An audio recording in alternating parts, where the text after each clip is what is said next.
성경을 읽다 보면은 우리가 이해하기 쉬운 말씀들이 대부분입니다. 그러나 때로는 조금 그게 이해가 쉽게 안 가는 그런 말씀이 있어요. 이런 말씀을 난내구절이라고 그렇게 얘기하거든요.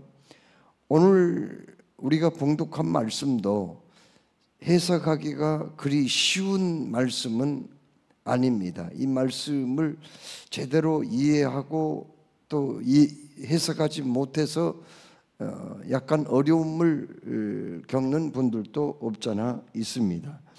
오늘 말씀의 내용은 무엇인가요? 용서받지 못할 죄가 있다, 그런 얘기 아닙니까? 여러분, 예수님께서 죄에 대해서 뭐라고 말씀했습니까? 죄는 용서받지 못할 죄가 없다고 누차 강조를 하셨단 말이에요. 회개하면 누구든지 받아주신다고 말씀하셨어요. 마태복음 18장 21절로 22절에 어느 날 베드로가 예수님께 나와왔습니다. 그러면서 주님, 형제들이 내게 죄를 범하면 내가 몇 번이나 용서를 해줄까요? 한 7번 해주면 될까요? 이렇게 물었더니 예수님 이렇게 대답하셨어요. 7번뿐만 아니라 7번을 70번까지라도 용서를 해줄지니라, 이렇게 말씀하셨거든요. 그러니까는 7번도 많은데 70번씩 7번이라도, 그러면 얼마예요? 70번씩 7번이면 얼마죠? 계산 나오죠? 7번씩 70번이면 7, 7은 49, 490번이잖아요. 그런데 490번만 딱 용서해 주라는 말이에요. 그러면 491번부터는 용서가 안 되나요? 문장을 보면은 70번씩 7번이라도, 그 말은 그 이상이라도 용서해 주라, 그 말 아니에요. 형제가 용서를 비는데 왜 용서를 안 해주냐는 말이야. 너 자신도 하나님 앞에 얼마나 많은 용서를 받았느냐. 지금까지 지은 죄, 이건 수를 셀 수가 없어요. 이 컴퓨터에다가 입력을 시켜놓으면 몰라도 다 기억을 못해요. 너무 많이 죄를 지어서, 여러분이나 제가. 그러나 우리 주님은 다 용서해 주신 것이에요. 다 용서해 주신 거죠. 여러분, 우리가 만일 우리 죄를 자백하면 저는 미쁘시고 의로우사 우리의 죄를 사하시고 모든 불의에서 깨끗게 하신다고 그렇게 말씀하셨거든요. 우리 주님은 어떤 분입니까? 인류 역사 가운데 가장 위대한 발명품이 무엇인가? 어떤 분은 지우개라고 얘기를 했어요. 지우개는 지울 수 있는 거잖아요. 그런데 우리 예수님은 지우개예요. 우리의 죄를 지워버리는 분이란 말이에요. 지우개. 그 지우개 간단하게 생각하지만은 그게 아니에요. 지울 수 있는 도구가 있다는 건 대단한 거 아니에요. 사람이 잘못 기록하거나 실수해도 지우개가 있으면 지울 수가 있잖아요. 그래서 지우개를 위대한 발명품이라고 얘기하거든요. 그런데 우리가 지은 죄를 우리 주님은 지금까지 다 용서해 주셨어요. 로마서 8장 1절 2절 말씀에 뭐라고 말씀하셨습니까? 그리스도 예수 안에 있는 자들에게는 결코 정죄함이 없나니 이는 그리스도 예수 안에 있는 생명의 성령의 법이 죄와 사망의 법에서 너를 해방하였습니다. 이렇게 말씀했다고요. 그리스도 안에 있는 사람은요, 유죄 판결을 받지 않는단 말이에요. 정죄란 말은 유죄 판결이란 말이에요. 그럼 뭐예요? 무죄 판결을 받았다 그 말인데 그 유죄 판결을 받은 것은 죽는 날까지 유효하는 거예요. 유죄 판결을 받고 나서도 우리가 또 실수하고 죄를 지을 수 있지만 그 지은 죄로 말미암아 우리가 하나님 앞에 심판받고 지옥불에 떨어지지는 않는다 그 말이에요. 예수님이 십자가에 못 박혀 돌아가실 때 다 이루었다 그렇게 말씀했잖아요. 다 이루었다는 말은 테텔레스타이라는 헬라어인데 세금 납부하고 나서 받은 영수증을 말하는 거예요. 다 이제 갚았다 그 말이에요. 너는 더 이상 갚을 거 없다 그 말이에요. 우리 주님은 우리가 예수 믿고 회개하고 주 앞에 나올 때 과거에 지은 죄, 현재에 지은 죄, 심지어 앞으로 지을 죄까지 용서해 주신 거죠. 요한복음 5장 24절에 진실로 진실로 내게 이르노니 내 말을 듣고 또 나 보내신 이를 믿는 자는 영생을 얻었고 심판에 이르지 아니하나니 사망에서 생명으로 옮겼느니라. 아멘. 그 말씀은 무슨 말씀입니까? 우리의 과거에 지은 죄, 현재의 지은 죄, 앞으로 지을 죄까지 다 주님이 용서하셨다는 거 아니에요. 그런데 오늘 여기 말씀에 용서받지 못할 죄가 있다, 이렇게 우리 주님이 말씀하셨어요. 아니, 분명히 우리 주님은 다 이루었다고 말씀하셨는데, 너희의 죄를 다 갚았다고 말씀했는데, 아니 또 무슨 용서받지 못할 죄가 있단 말이에요. 그런데 있다고 그렇게 말씀하셨어요. 도대체 그 죄가 무슨 죄예요? 좀 알고 싶지 않으세요? 궁금하지 않으세요? 아니 용서받지 못할 죄가 또 있단 말이에요. 여러분, 오늘 말씀에 뭐라고 말씀하셨냐면은 예수님이 이렇게 말씀하셨어요. 누구든지 성령을 모독하는 자는 영원히 사하심을 얻지 못하고 영원한 죄가 되느니라, 이렇게 말씀하신 거죠. 자, 여러분, 이 예수님의 말씀은 성령을 회방하는 자, 성령을 모독하는 자, 이 죄는 용서 못 받는다고 그러는데 이 말씀의 배경이 무엇인가요? 이것부터 우리가 알 필요가 있어요. 예수님께서 갈릴리를 중심으로 해서 복음 전파하실 때에 수많은 환자들이 나와서 고침받았어요. 눈먼 자 보게 되었습니다. 안진병이 일어났습니다. 또한 중풍병자 고침받았고요. 또 손마른 자 깨끗함을 받았습니다. 수많은 귀신 들린 사람들이 쫓김을 받고 귀신 내쫓김을 받고 건강이 회복되었습니다. 이런 놀라운 일들이 계속 일어나는 거예요. 우리 예수님이 복음을 전하는 곳은 바닷가든지 산 위든지 인산인해로 수많은 사람들이 몰려들었어요. 낮에만 찾아온 게 아니에요. 새벽에도 찾아왔어요. 밤중이 되어도 집에 돌아가지 않고 계속 주님의 말씀에 귀를 기울이는 사람들이 있었습니다. 그런데 예수님이 하신 말씀 가운데는 외식하는 사람들, 형식적인 종교인들, 아니 자기의 어떤 직분이나 하는 일들을 통하여서 하나님께 영광 돌리는 게 아니라 오히려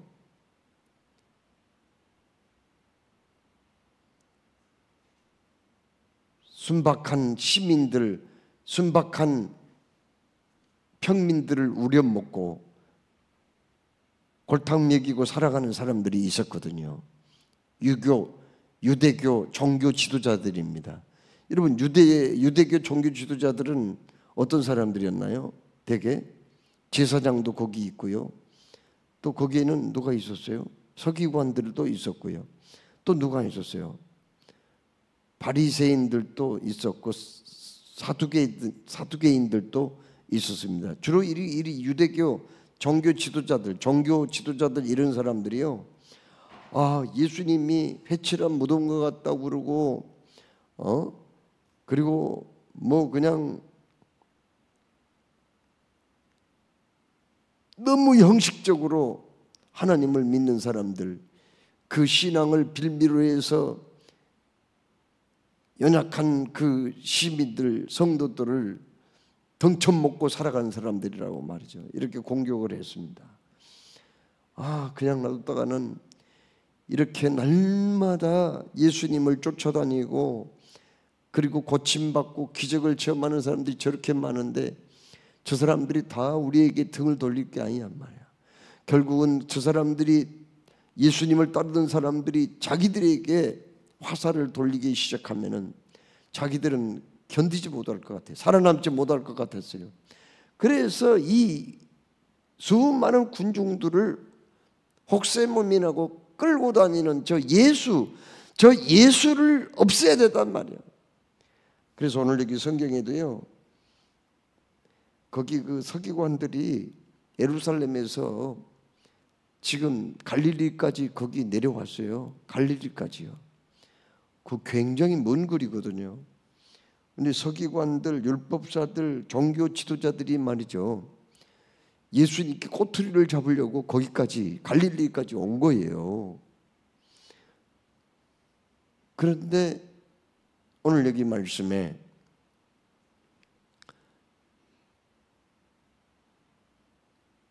예수님의 친척들도 거기에 왔다고 말씀했어요.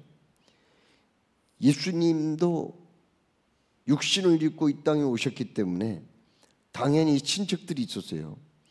예수님은 유대 지파이시잖아요. 다윗의 혈통을 타고 이 땅에 오신 분이잖아요. 예수님은 결혼을 물론 안 하셨지만은 예수님한테는요, 남동생들도 있었고 여동생들도 있어요. 마태복음 13장 55절로 56절의 말씀 보면은요, 예수님한테는 야고보도 있었고 남동생들 중에 야고보, 요셉, 시몬, 유다 이런 4명의 남동생들이 있었어요. 그 이름까지 나오거든요.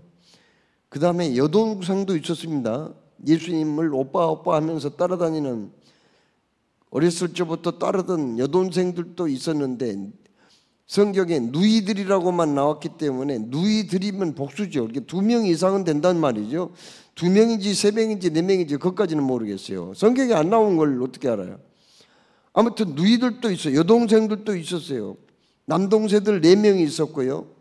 그러면은 제하 그 가족 그 형제가들만 해도 지금 6명이잖아요. 제하 더 될 수도 있잖아요. 거기다가 아버지가 누구예요? 목수 요셉이잖아요. 그러다 보니 거기 그 아버지 형제간들도 있을 거 아니에요. 어머니가 누구예요? 마리아잖아요. 그러니까 그 마리아의 형제간들, 외가로 해서 형제간들도 친척들도 있을 거 아니에요. 아무래도 다 예수님이 피부치라고 생각하고 예수님에 대해서 관심을 갖지 않을 수 없죠. 그런데 말을 들으니까 예수가 귀신 들려가지고 지금 천지를 활보하고 다닌다더라. 그런 소문이 쫙 퍼진 거예요. 예수님이 정말 귀신 들렸는가요? 누가 소문냈어요? 여기 예루살렘에서 내려온 바리새인들, 장로들, 서기관들, 율법사들, 이 사람들이 소문을 내버린 거예요. 그렇게. 참 교회에는요, 이 말만 조심하면 문제가 안 생겨요. 꼭 쓸데없는 말을 퍼뜨리다 보면은, 그리고 사실도 아닌 소문을 퍼뜨리다 보면은 교회 금방 망가져 버려요. 교회 문 닫은 교회도 있습니다. 마귀는 이 인간의 이 언어 말을 사용을 해요. 언제나. 그래서 교회를 그냥 쑥대밭을 만들어버리는 경우가 많이 있거든요. 그러니까 내가 확실히 알고 확인한 거 아니면은 입 밖에 내지 말아요. 듣기만 하고 또 돌아다니는 소문만 듣고 이렇게 말을 퍼뜨리다 보면은요, 그 말이 발은 없지만 천리를 가버려요, 그냥. 그래서 안 좋은 소문이 쫙 퍼진단 말이야.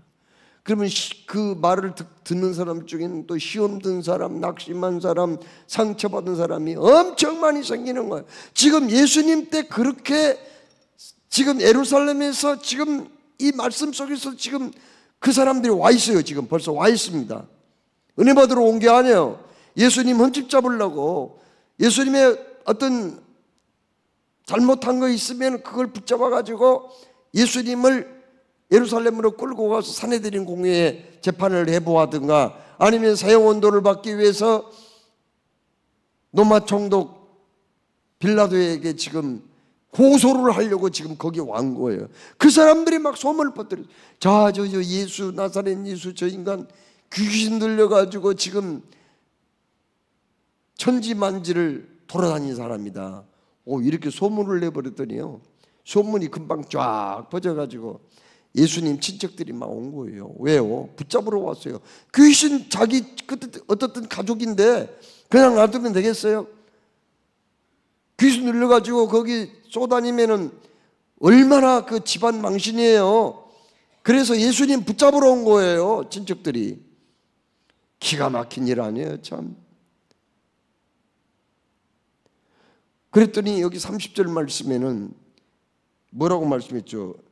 이는 그들이 말하기를 더러운 귀신이 들렸다 함이로라. 이건 현재 진행형입니다. 시제가 아직 한 번만 하고 만 게 아니에요. 계속 떠들고 다녔어요. 지금도 떠들고 있어요. 지금도 거기 온 사람들, 저 예수가 지금 귀신 들려가지고 저런 짓을 하고 있다고 말이야. 수근수근하고 여기저기서 막 저 예수가 지금 귀신 들려가지고 이상한 소리 하는 거고, 지금 뭐 능력을 행한다고 그러지만은 못된 짓 하고 있는 거라고. 거기에 속지 말라고. 지금도 그 얘기를 하고 있는 거예요. 기가 막힙니다. 여러분, 바로 이 말 끝에, 다른 말을 아닌 게 아니라, 이 지금 예루살렘에서 내려온 그 사람들 있잖아요. 예수님을 어떻게 하든지 고소하고 잡아 죽이려고 했던 사람들. 이 사람들이 그렇게 소문을 퍼뜨려 가지고 예수님의 친척들까지 예수님 붙잡으러 오고 막 알려놨어요. 그때에 예수님께서 뭐라고 말씀하셨는가? 여러분, 예수님이 그렇게 말씀하셨어요. 24절에 만일 어떤 나라가 다른 나라하고 전쟁을 한 게 아니라 자기 나라에서 그냥 내전이 일어나 가지고 자기 백성들끼리 전쟁을 한다면 결국 그 나라 망할 게 아니냐 말이야. 그리고 또 어떤 가정이 자기 가정 같은 가족끼리 막 그냥 고소하고 재판을 하고 치고 패고 싸우고 이러면은 그 집안이 제대로 되겠냐? 한번 생각해 봐라. 사탄도 말이야. 사탄도 자기가 자기하고 싸울 수가 없잖냐. 사탄이 어떻게 자기와 싸울 수가 있겠느냐. 사탄이 자기와 싸운다면은 어떻게 되겠어? 폭삭 망할 수밖에 더 있겠어? 그런데 어떻게 사탄이 내게 들어와 가지고 사탄에게 들린 사람들을, 그러니까 귀신 들린 사람들을 내쫓을 수가 있겠냔 말이야. 그건 사탄이 사탄과 싸우는 거 아니야. 그럴 리가 있겠냔 말이야. 그러니까 너희들이 지금 내가 귀신 들려가지고, 아니 귀신의 왕에 힘입어서 바알세불의 힘을 입어서 내가 귀신을 쫓고 이 병자를 고친다고 얘기하지만 이건 앞뒤가 안 맞는 얘기다. 어떻게 귀신이 귀신과 싸우냔 말이야. 예? 귀신도 사탄도 영리한 건데 어떻게 사탄이 사탄과 자기 자신과 싸워가지고 폭삭 망하게 했느냐. 있을 수 없는 일이에요. 그런 말씀하신 거예요.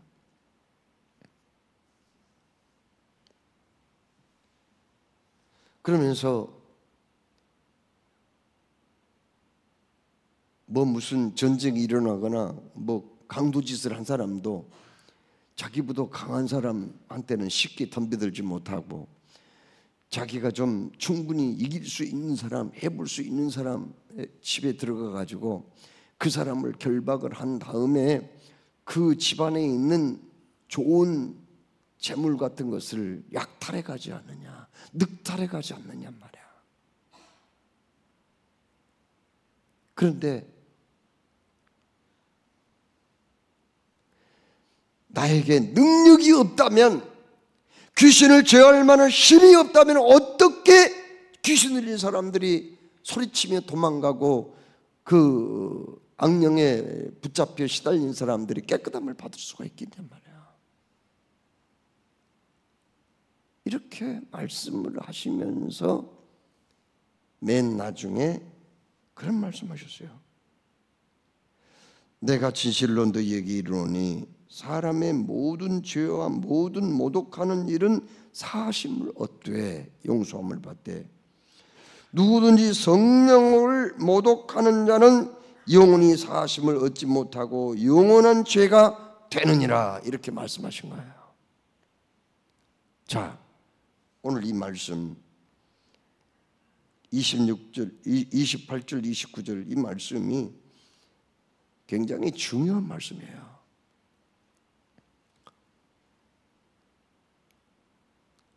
그러면 예수님이 왜 이 말씀을 하셨을까?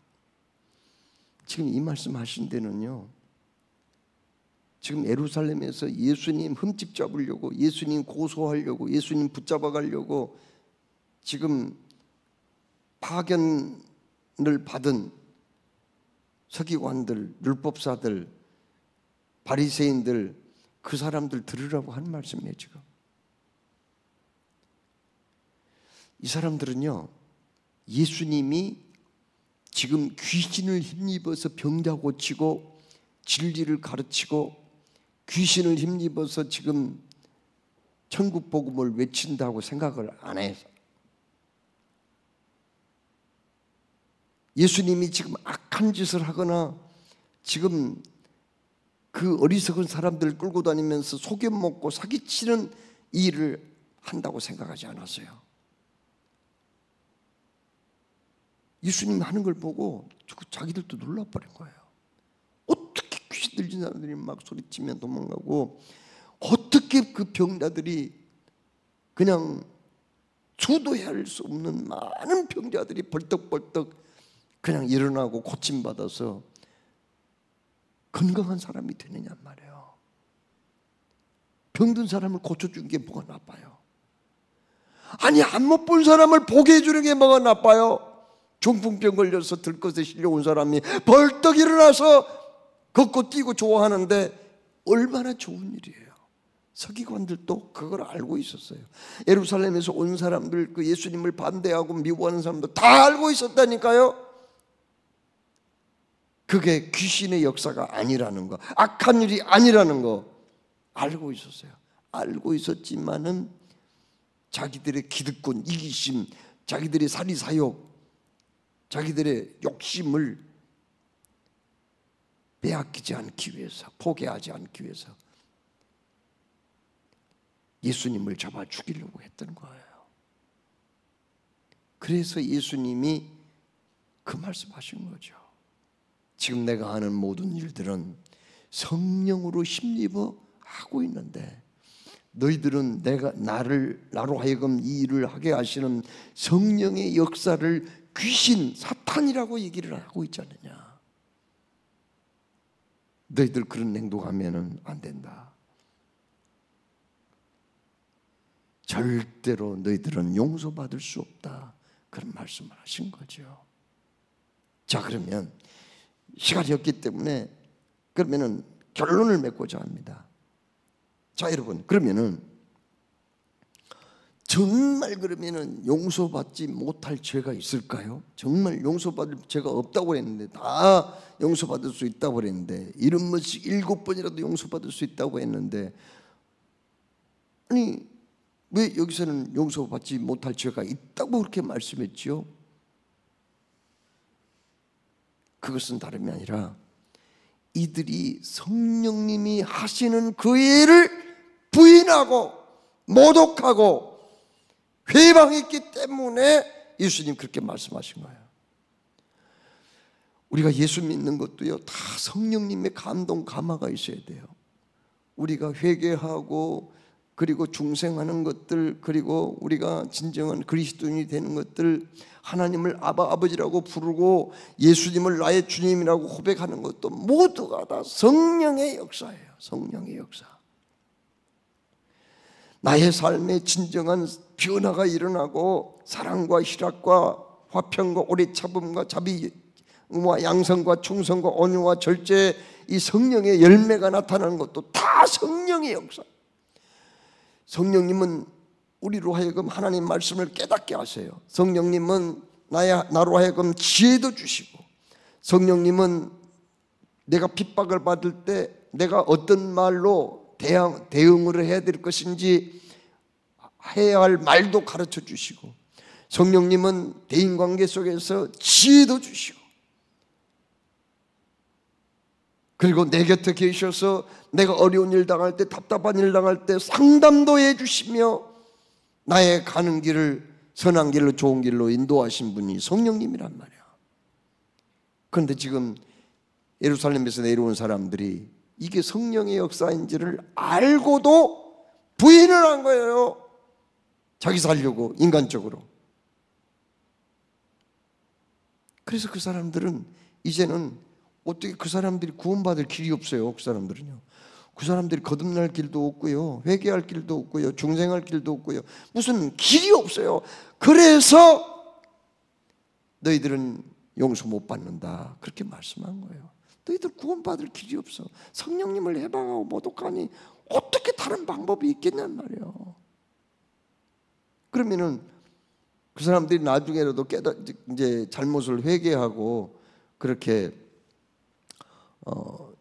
돌아오면 어떻게 될까요? 그러면 용서받기는 하겠죠. 그러나 성령님, 나로 하여금 회개하고 돌아오게 만들고 깨닫게 만드는 성령의 역사를 모독하고 회방하고 차단하고 거부하는 사람은 그럴 가능성까지 없어져 버리고 있죠.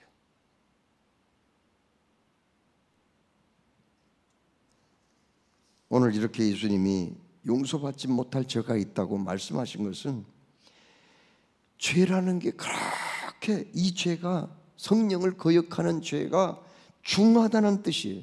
성령의 역사가 그렇게 우리의 신앙생활과 밀접한 관계가 있고 내 구원에 필수적인데, 이걸 그렇게 모독하고 해방해버리면은 이건 죄가 중하다는 뜻이고, 그 죄를 계속 지금 짓지 마라. 30절 말씀은 그 짓을 계속하는 거예요. 그 이전에도 했는데 그 일을 계속하지 마라, 그런 뜻도 있고, 마지막으로 성령의 역사를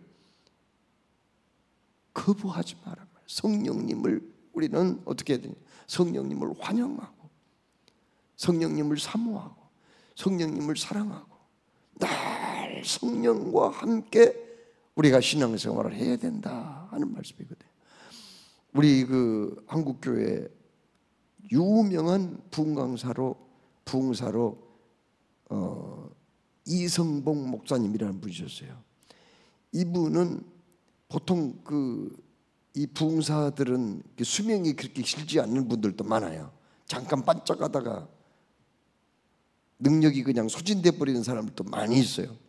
그런데 이성봉 목사님은 한평생 돌아가실 때까지 그렇게 능력이 있는 부흥사로서 활동을 하셨어요.